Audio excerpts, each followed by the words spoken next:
Tapi waktu itu setiap saya datang ke bank ditolak. Saya tidak kecil hati. Kenapa? Mindset saya pasti kaya raya. Maka angka 9,6 miliar pun harus saya taklukkan.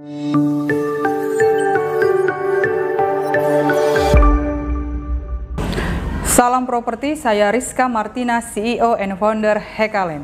Saat ini saya akan berbagi mengenai satu pertanyaan yang banyak juga ditanya oleh banyak orang, yaitu mengapa orang yang super duper rajin tetapi bisa tetap miskin. Yang pertama, saya berdasarkan pengalaman saya pribadi. Yang pertama adalah tidak punya mental untuk maju. Dalam arti mentalnya sudah miskin. Jadi kalau dia diberikan beban atau tanggung jawab, atau dia seorang pengusaha pemula atau sudah berjalan sekian tahun, mentalnya tetap terjaga. Memang seperti inilah hidup saya. Dia akan tetap bekerja, rajin. Bahkan mungkin bekerjanya itu tidak hitung-hitung, tetapi hidupnya seperti itu saja. Kenapa? Karena memang sudah dikondisikan di pikirannya itu, hidup saya memang seperti ini. Jadi memang jalan hidup saya seperti ini. Sehingga dia tidak bisa melihat peluang-peluang untuk melihat batu loncatan menuju kemajuan hidup.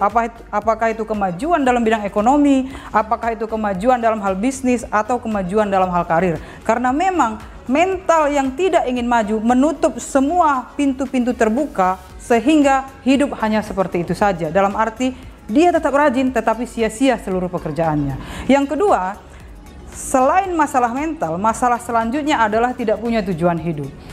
Saya sebelumnya seorang pegawai PLN, dan saya seorang pegawai PLN itu bukan honorer.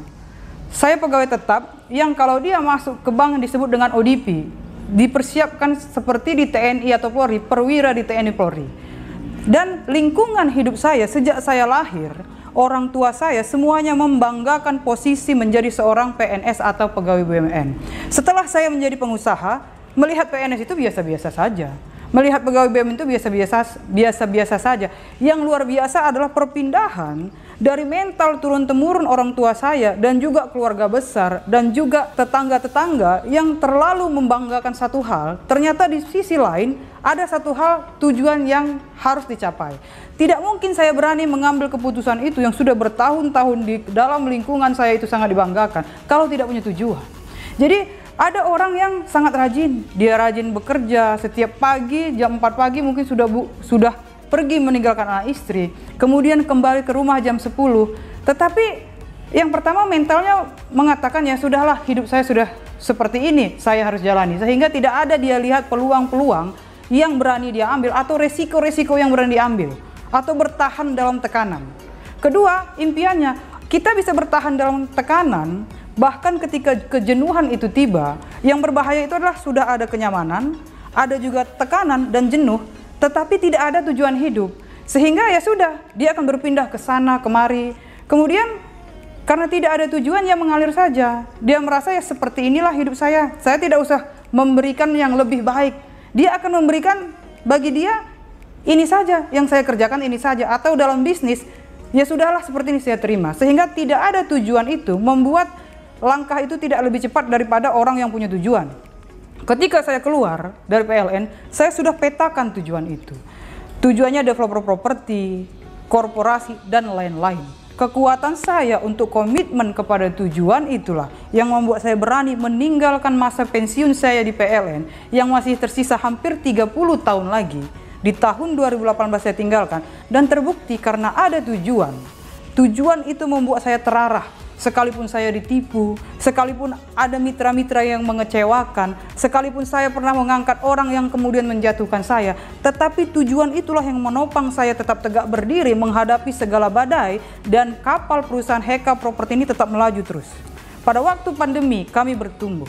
Kredit kami pada waktu pandemi tidak direstrukturisasi. Semua kredit itu lancar, kolektibilitas satu. Bagaimana mungkin itu bisa terjadi kalau saya melihatnya hanya kepada masalah? Yang saya lihat adalah tujuan. Itulah hebatnya tujuan, sehingga kita tidak terlalu fokus kepada masalah-masalah yang dihadapi. Pada akhirnya tujuan itu yang menangkap saya, dan saya mengalahkan semua masalah itu. Yang ketiga, yang terakhir, mengapa ada orang yang super duper luar biasa tetapi tidak ada kemajuan, bahkan saya sampaikan super duper rajin tetapi tetap miskin, adalah karena hidup tanpa target. Bagaimanapun, kalau kita ingin kemajuan ada target. Target dalam hal ini implementasinya adalah target waktu. Misalnya 3 tahun lagi saya ingin kehidupan saya seperti ini. Apakah saya pernah tidak mencapai target ketika jadi pengusaha? Pernah juga. Justru karena tidak mencapai itu, saya evaluasi, saya belajar, oh salahnya di sini. Sehingga loncatan itu terjadi ketika saya belajar dari kesalahan saya, di tahun selanjutnya bisa melompat jauh lebih tinggi dari target yang sebelumnya tidak saya capai. Jadi yang pertama tadi, mental, memang hidup saya seperti ini.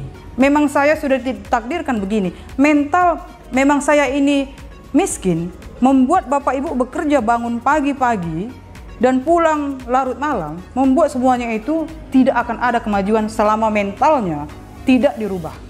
Kenapa? Tertutup semua pintu yang sebenarnya sudah terbuka lebar di depan Bapak Ibu. Kedua, selain mental, tidak ada tujuan.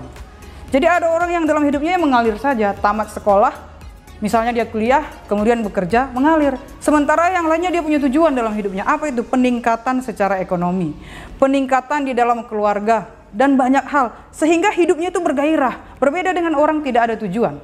Pasti hidupnya merasa, kalau saya bilang bad mood, setelah beberapa lama dia jenuh, dia mencari lingkungan lain. Tetapi di tahun pertama, orang yang tidak ada tujuan dengan orang yang ada tujuan, di tahun ke-10 itu akan kelihatan perbedaannya.